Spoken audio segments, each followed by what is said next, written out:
Twongeye kubasuhuza tunabaye ikaze kuri Kimeza TV, ni umwanya w'amakuru. Dore zimwe mu ngingo z'ingenzi zigize amakuru ari kuvugwa hirya no hino ku isi.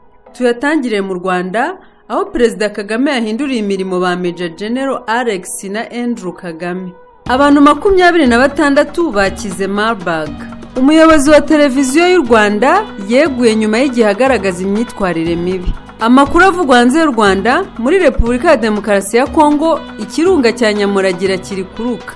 Hagati aho kandi, ingabo z'igisirikare cya Afurika y'Epfo zagiye kurwanya M23 muri Kongo zirashinzwe ubusambanyi. Amerika yo yemereye Israel imashini zishwanyaguriza ibisasu mu kirere. Ikaze mu makuru arambuye mugiye kugezwaho nanjye Kimenyi Kimeza fatanyije na mugenzi wanjye Christine. Reka aya makuru tuyatangiriye kuri ivuga ko Perezida Kagame yahinduriye imirimo ba Major General Alex na Andrew Kagame. Perezida Paul Kagame akaba umugaba w'ikirenga w'ingabo z'u Rwanda yakoze impinduka zasize ahinduriye imirimo ba Major General Alex Kagame na Andrew Kagame. Muri izi mpinduka, umukuru w'igihugu yagize Major General Alex Kagame umugaba mukuru w'inkeragutabara, asimbuye kuri izo nshingano retired Major General Frank Mugambage wari umaze igihe azikora by'agateganyo. Mbere yo guhabwa izi nshingano, Major General Kagame yabaye umuyobozi wa diviziyo ya 3 w'ingabo z'u Rwanda ikorera mu ntara y'Iburengerazuba ndetse n'umuhuzabikorwa w'ibikorwa by'inzego z'umutekano muri Mozambique. Mbere yaho kandi uyu musirikare yanayoboye ingabo zo mu mutwe ushinzwe kurinda umukuru w'igihugu n'abandi bayobozi bakuru. Undi wahinduriwe imirimo ni Major General Andrew Kagame wagizwe umuyobozi wa diviziyo ya mbere y'ingabo za RDF ikorera mu mujyi wa Kigali no mu ntara y'Iburasirazuba. Ni inshingano yasimbuyeho Major General Emile Ruvusha uheruka kugirwa umuhuzabikorwa mushya w'ibikorwa by'inzego z'umutekano z'u Rwanda ziri Cabo Delgado muri Mozambique. Major General Andrew Kagame mbere yo guhabwa izi nshingano yarasanzwe ari umugaba wungirije w'inkeragutabara. Mu yandi makuru, abantu 26 bamaze gukira Marburg. Umubare w'abakiri icyorezo cya Marburg ukomeje kwiyongera, aho abandi 6 bakize ku wa mbere tariki 14 z'ukwa 2024, abamaze gukira bose hamwe ni 26. Mu bari barwaye, undi umwe yitabye Imana, abamaze gupfa baba 15. Habonetse undi muntu umwe wanduye, abarimo kuvurwa ni 21. Raporo ya Minisiteri y'Ubuzima igaragaza ko inkingo zimaze gutangwa ari 708.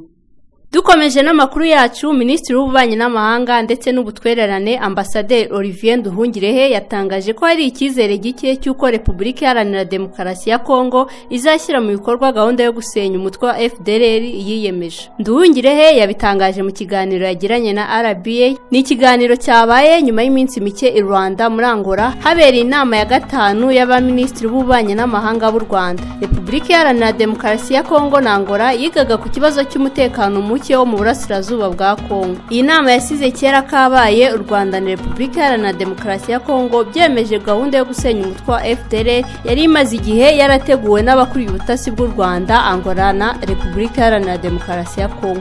Mu busanzwe iyi gahunda yakabaye yaremerejwe mu nama ya 4 y'abaminisitiri b'Ububanyi n'Amahanga yabaye ku 14 z'ukwa 9, gusa Minisitiri w'Ububanyi n'Amahanga wa Repubulika ya Kongo Teresa Kayikwamba Wagner aza kuyitera utwatsi nyuma yo kubitegekwa na Perezida Felix Antoine Tshisekedi.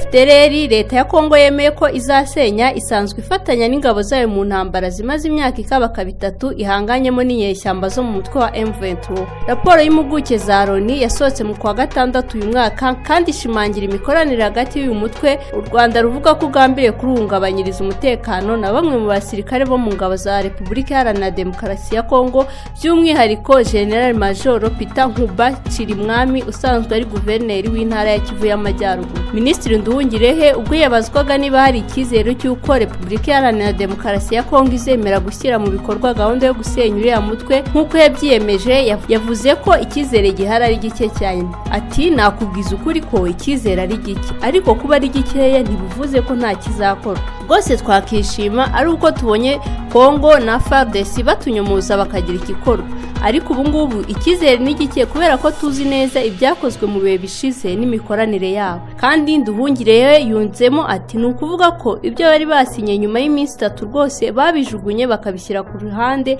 ahubwo bakikomereza imikoranire yabo.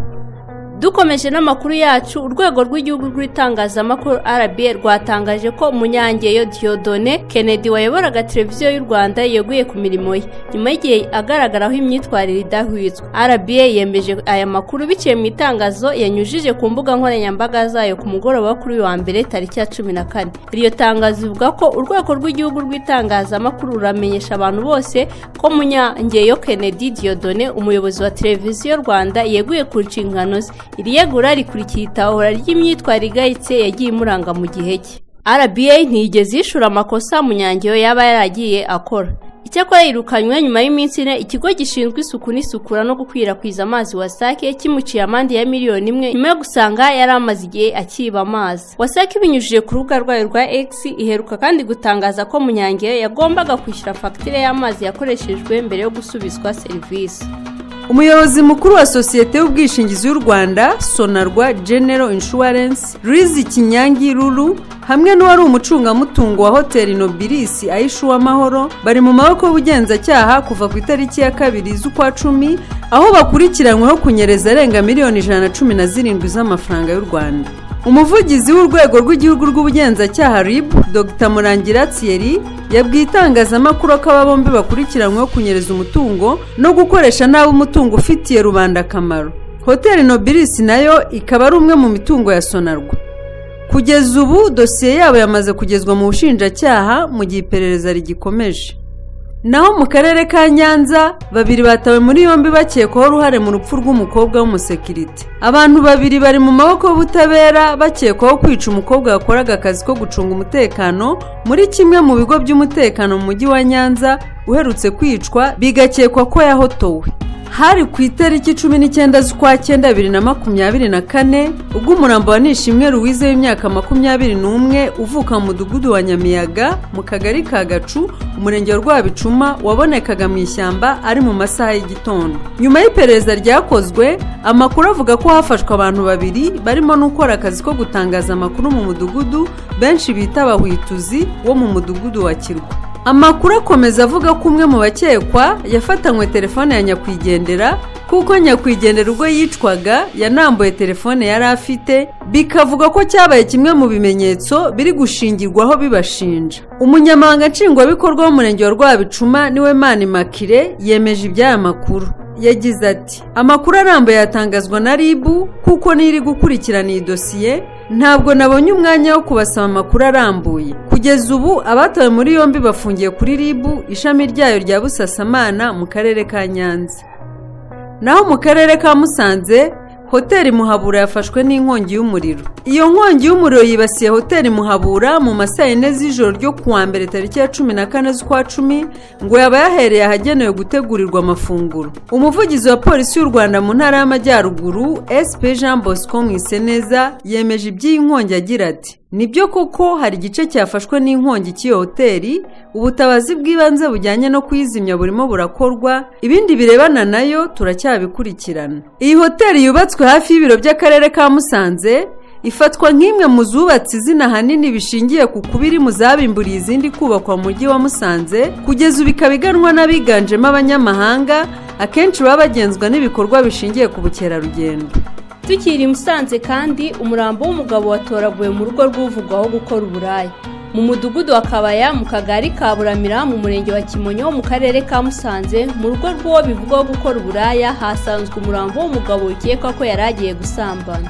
Umurambo w'uyu mugabo wabonetse mu gitondo cyo kuri uyu wa mbere tariki ya 14 z'ukwa 10 ku mbuga yo kuri uwo mugore wahise utabwa muri yombi kugira ngo hakorwe iperereza. Umuvugizi wa polisi mu ntara y'Amajyaruguru SP Mwiseneza Jean Bosco yemeje amakuru asaba abaturage gutangira amakuru ku gihe ku bantu bafitanye amakimbirane kugira ngo ibibazo byabo bishakirwe umuti icyaha kitaraba. Ati uyu munsi nibwo hamenyekanye amakuru ko umugabo uri mu kigero cy'imyaka 30 bamusanze yapfuye aryamye mu mudugudu wa Kabaya akagari ka Buramira mu murenge wa Kimonyo. Hafashwe umuntu umwe ukekwa ubafungiye kuri sitasiyo ya polisi ya Muhoza. Nyuma y'urupfu rw'uyu mugabo uyu mugore ukekwaho kuba indaya yahise atabwa muri yombi kugira ngo iperereza rikomeze hamenyekane icyateye urupfu rw'uyu mugabo kuko hari n'amakuru yavugaga ko yiriwe asangira n'uwo mugore.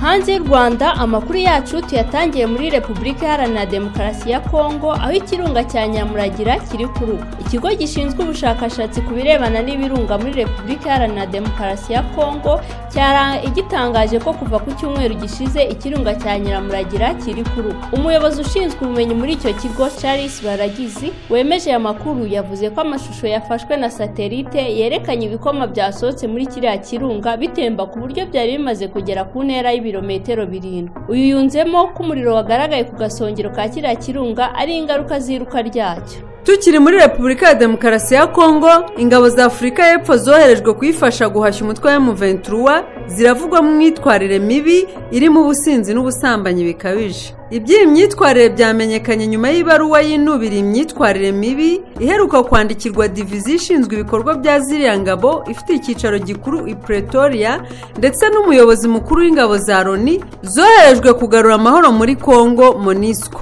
Ingabo za Afurika y'Epfo zivugwaho imyitwarire mibi ni izikorera i Beni mu ntara ya Kivu y'Amajyaruguru. Muri iyo baruwa ingabo za Afurika y'Epfo zishinzwa gutera inda abagore b'Abanyekongo, gusambana hagati yazo ndetse no guta akazi zikajya kwinezeza mu tubari. Amakuru avuga ko hari umwe mu basirikare uheruka kwishyura umwe mu bagore b'Abanyekongo 26,000 by'amarandi yo kwita ku mwana babyaranye yirinda ko yamujyana imbere y'amategeko. Andi makuru avuga ko hari abasirikare b'Abanyafurika y'Epfo baheruka kurwanira imbere y'ababakuriye bapfa umusirikare mugenzi wabo wo ku rwego rwa ofisiye. Igisirikare cya Afurika y'Epfo biciye umuvugizi wacyo Sifue Dlamini cyemeza ko mu basirikare bacyo bari muri Repubulika ya Demokarasi ya Kongo hari imyitwarire mibi, gusa gitanga umuburo kuko kitazihanganira iyo myitwarire mibi. Igisirikare cya Afurika y'Epfo gifite ingabo muri Repubulika ya Demokarasi ya Kongo kuva mu mwaka ushize, aho zoherejwe guhashya imitwe irimo wa M23. Mu mwaka ushize abasirikare 8 bayo birukanwe mu butumwa barimo muri Kivu y'Amajyaruguru bazira imyitwarire mibi irimo ubusambanyi ndetse n'ubusinzi.